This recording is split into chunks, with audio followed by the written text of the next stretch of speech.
xilli muran xoogan uu ka dhex jiray gudoomiyaha maxkamadda gobolka Banaadir iyo sidoo kale hanti dhowraha guud ee qaranka ayaa mar kale waxa war soo saaray maanta xafiiska hanti dhowraha qaranka Axmed Ciise Guutaale qoraal uu soo saaray ayaa waxa uu kaga digay bulshada Soomaaliyeed ee cid kasta oo hantida dawladda iyagu qaada inaysan ku tagrifalin lacagta dawladda federaalka Soomaaliya Axmed Ciise Guutaale qoraalkiisa waxa uu ku sheegay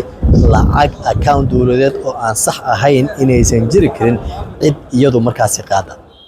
talaabadan waxa uu kaga digay Axmed Ciise Guutaale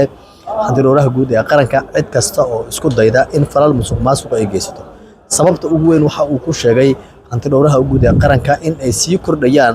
musuqa iyo sidoo kale lacagaha iyadoo inta badan laga qaado dadka oo aanan ku dhicin qasnada dawladda federaalka Soomaaliya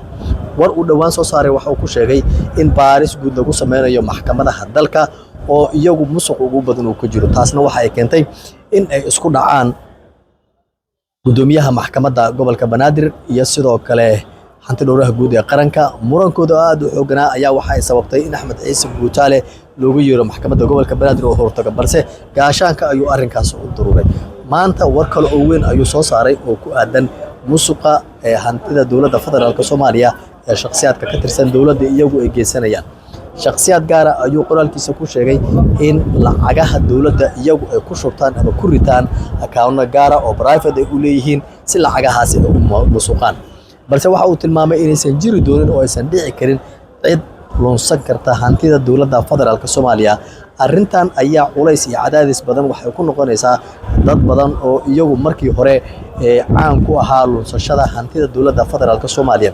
dad badan ayaa hore loogu soo xiray kuwaas oo lagu eedeeyay in lacagaha dawladda federaalka Soomaaliya si leexsan ay u qaadanayeen qaar ayaa account gaar ah ku shubanayay halka kuwa kale lacaga kaash ay qaadanayeen waana sababta keentay hanti dhowraha guud ee qaranka in asaga amarkan uu dul dhigo guud ahaanba shacabka Soomaaliyeed iyo dadka kale intaba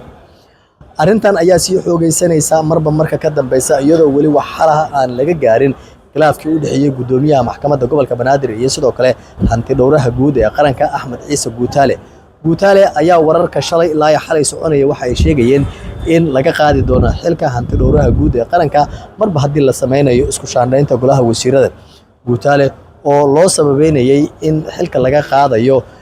khilaafkii soo kala dhaxgalay isaga iyo sidoo kale gudoomiyaha maxkamadda gobolka Banaadir ayaa cabsi xoogan dhalisay balse maanta markii uu qoraalka soo saaray ayaa waxay u muuqanaysaa Guutaale inuusan meel uga socon xafiiska hanti dhowraha guud ee qaranka dad badan ayaa aaminsan in Axmed Ciise Guutaale hanti dhowraha guud ee qaranka amarada uu soo saarayo la duldhigay qaar kamid ah mas'uuliyiinta dawladda ay caqabad u arkeen isla markaana iyagu ay doonayaan in ay iska horleexiyaan maxkamadaha ayuu si gaar ah u target gareystay oo shakhsiyan isaga uu wax badan ka sheegayay wali waxaana soconaya baaritaanada la xiriira musuqa iyo sidoo kale lacagaha dawladda shakhsiyaadka ku tagrifalaya wixii ku soo kordhaa kuwa soo aadanayd ku daawan doonta